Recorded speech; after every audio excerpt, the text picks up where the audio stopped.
ذکر اذکار کا کیا حال ہے؟ چل رہے ہیں تھوڑے یا زیادہ؟ سبحان اللہ و بحمدہ پڑھنے کا کیا اجر ہے آپ بتائیے؟ سونے کا پہاڑ خرچ کرنے سے بھی زیادہ بڑا اجر ہے اس شخص کے لیے جو سبحان اللہ و بحمدہ پڑھے. خاص طور پر کب زیادہ پڑھنا؟ جب انسان خوف کھائے. کس چیز سے؟ رات کے اندھیرے سے اور دشمن سے مال خرچ کرنے سے. پڑھیے کم از کم 3 دفعہ سبحان اللہ و بحمدہ سبحان اللہ و بحمدہ. اللہم انی اسألک علما نافعا بھی پڑھیے 3 دفعہ پڑھیے. سبحان اللہ والحمد للہ ولا الہ الا اللہ واللہ اکبر بھی 3 دفعہ پڑھیے. دروشی پڑھیے کیونکہ جمعے کا دن دروشی پڑھنے کا دن ہے. کل ہم نے استغفار کے بارے میں پڑھا تھا کہ یہ مہینہ گناہوں کی بخشش کا مہینہ ہے اور اس میں ہمیں پوری کوشش کرنی ہے کہ ہم اللہ سبحانہ وتعالی سے اس مہینے کی بات پوری طرح بخشش حاصل کر چکے ہوں. نبی صلی اللہ علیہ وسلم روایت کرتے ہیں اللہ سبحانہ وتعالی سے، حدیث قدسی ہے، اللہ تعالیٰ فرماتے ہیں یا عبادی انکم تخطئون باللیل والنہار وانا اغفر الذنوب جمیعا فاستغفرونی اغفر لکم. اے میرے بندو تم دن رات خطائیں کرتے رہتے ہو اور میں تمام گناہ بخش دیتا ہوں، لہٰذا تم مجھ سے بخشش طلب کرو میں تمہیں بخش دوں گا. بخشش کے لیے سب سے اہم چیز کیا ہے کہ انسان اپنی ندامت کا اظہار کرے، اپنے گناہ پر شرمندگی. تو اس کے لیے آپ کو کرنا یہ ہے کہ اکیلے میں آج بیٹھ کر، صرف آج ہی نہیں پورا مہینہ اگر یہ عمل کریں تو بہت ہی مفید ہوگا.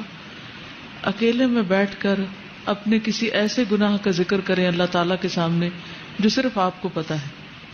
اللہ نے دنیا میں وہ آپ کا گناہ چھپایا ہوا ہے، اور اللہ سبحانہ تعالیٰ سے اپنی کمزوری کا اعتراف کریں، شرمندگی اور ندامت کا اظہار کریں، اور پھر رو کر اللہ تعالیٰ سے معافی مانگیں، کیونکہ فَإِنَّهُ لَا يَغْفِرُ الذُّنُوبَ إِلَّا أَنْتَ. اللہ کے سوا کوئی بھی ایسا نہیں جو گناہوں کو معاف کر سکے. تو اس لیے بہت ضروری ہے کہ ہم ندامت اختیار کریں، شرمندہ ہوں، اپنی غلطیوں کو مانیں. اور جب ایک انسان غلطی مان لیتا ہے تو پھر التائب من الذنب کمن لا ذنب لہ، انسان اتنا صاف ہو جاتا ہے گویا اس نے کوئی گناہ کیا ہی نہیں. کمن لا ذنب لہ. اسی طرح توبہ کے لیے اگر کوئی کبیرہ گناہ سرزد ہو چکا ہے زندگی میں، پاسٹ میں، جو آپ کو ہانٹ کرتا رہتا ہے، بار بار آپ کو پریشانی ہوتی ہے، تو اس کے بارے میں کیا کرنا چاہیے؟ رسول اللہ صلی اللہ علیہ وسلم نے فرمایا جب کسی بندے سے کوئی گناہ سرزد ہو جائے پھر وہ اچھی طرح وضو کرے، پھر کھڑا ہو اور 2 رکعت نماز ادا کرے، پھر اللہ تعالیٰ سے بخشش مانگے تو اللہ تعالیٰ اسے ضرور معاف کر دیتے ہیں. پھر آپ نے یہ آیت تلاوت فرمائی والذین اذا فعلوا فاحشة او ظلموا انفسهم ذکروا اللہ فاستغفروا لذنوبهم ومن یغفر الذنوب الا اللہ ولم یصروا علی ما فعلوا وهم یعلمون.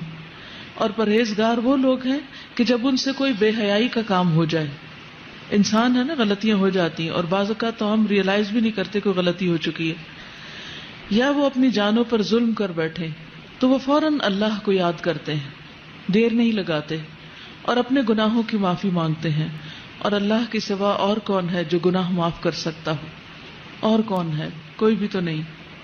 ساری دنیا بھی اگر ہمیں پاک باز پاک دامن قرار دے دے اور یہ کہے کہ آپ تو بہت ہی نیک لوگ ہیں، اور سرٹیفکیٹ جاری کر دے اور ایوارڈ اس پر دے دے ہمیں کہ ہم نیک ہیں، لیکن ہم نیک نہیں ہو سکتے جب تک کہ ہمیں اللہ سبحانہ تعالیٰ کی طرف سے نجات کا پروانہ نہ مل جائے.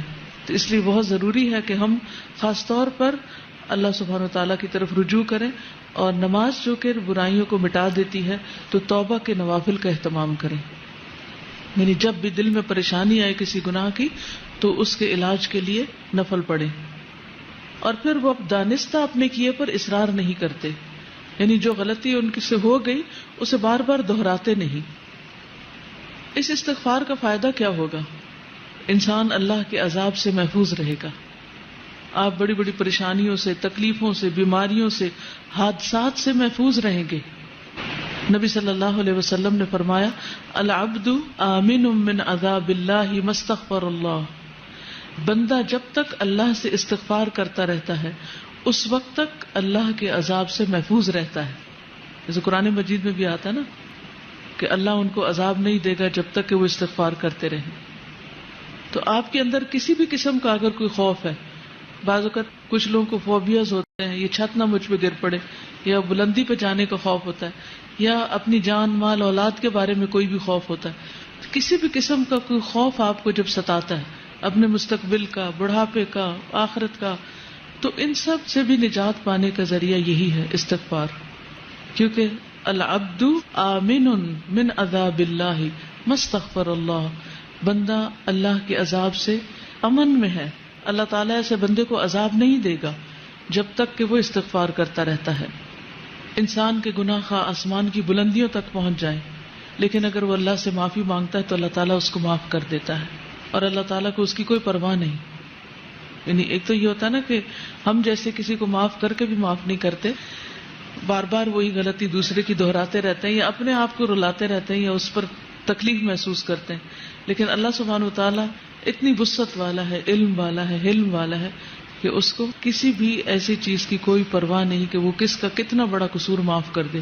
اس کے خزانوں میں کوئی کمی نہیں آتی، اس کے لیے کچھ مشکل نہیں، نہ اس کے اندر بخل ہے اور نہ کسی قسم کا کوئی حسد ہے. وہ خوشی سے معاف کرتا ہے. بس شرط یہ ہے کہ ہم معافی مانگنے والے ہوں. اور ہر انسان خطا کار ہے، اور بہترین خطا کار وہ ہیں جو بہترین اور بہت زیادہ توبہ کرنے والے ہیں، التوابون ہیں. اور پھر یہ بھی خوشخبری ہے کہ آپ کے گناہ نیکیوں میں بدل جائیں گے. یعنی جو غلطیاں، کوتاہیاں، کمیاں ہو گئی وہ الٹا نیکی میں بدل جائیں گی. اور خصوصاً جب انسان استغفار کرتا ہے اور جیسے کوئی نیا مسلمان ہوتا ہے. اسی طرح اپنی بک آف ڈیڈ کے بارے میں کبھی کبھی ہمیں ضرور فکر لگتی ہے کہ پتہ نہیں اس میں کیا لکھا ہوا، کس درجے کا سامنے آئے گا، اور اسے دیکھ کر ہماری کیفیت کیا ہوگی، ہمیں اتنی شرمندگی ہوگی، ہم اسے فیس کر سکیں گے یا نہیں. تو جو شخص چاہتا ہے کہ اپنا صحیفہ دیکھ کر خوش ہو جائے، اسے چاہیے کہ استغفار کی کثرت کر دے، کیونکہ اس میں سے وہ سارے انوانٹیڈ چیزیں رب ہو جائیں گی، اریز ہو جائیں گی، صاف ہو جائیں گی. جیسے بچے کام کرتے ہیں نا، ہوم ورک کرتے ہیں اور بڑے کانشیسلی کرتے ہیں، پھر اگر کوئی ایکسٹرا ڈاٹ بھی لگ جائے تو فوراً ربڑ لے کے اس کو مٹانے لگتے ہیں، یا وائٹنر لے کے اس کو، کہ یہ نظر نہ آئے. تو اسی طرح ہم بھی ہر روز اپنا ہوم ورک کر رہے ہیں آخرت کے لیے، اور کچھ نہ کچھ دھبا اس میں لگا ہی بیٹھتے ہیں، نہ چاہتے ہوئے بھی کہیں نہ کہیں کچھ ہو جاتا ہے. تو اس کے لیے بہترین طریقہ کیا ہے کہ ہم ساتھ ہی استغفار کا وائٹنر پھیر دیں، اور اتنا خوبصورت رجسٹر ہو کہ دیکھ کے دل خوش ہو جائے. جیسے ایک ٹیچر بچے کا کام دیکھ کر خوش ہو جاتی ہے نا کہ ایکسیلنٹ، بہت ہی بہترین ہے. تو اللہ سبحانہ وتعالی ہمارا عمل دیکھیں اور خود ہم اس کو دیکھیں تو ہم خوش ہو جائیں. آپ صلی اللہ علیہ وسلم نے اس شخص کو خوشخبری بھی دی ہے، طوبی لمن وجد فی صحیفته استغفارا کثیرا. اور اس کے لیے ہمیں کرنا کیا چاہیے؟ اپنی زبان میں بھی استغفر اللہ کہیں، اللہ سے معافی مانگے، اور مختلف جو استغفار کی دعائیں ہیں ان کو پڑھیں.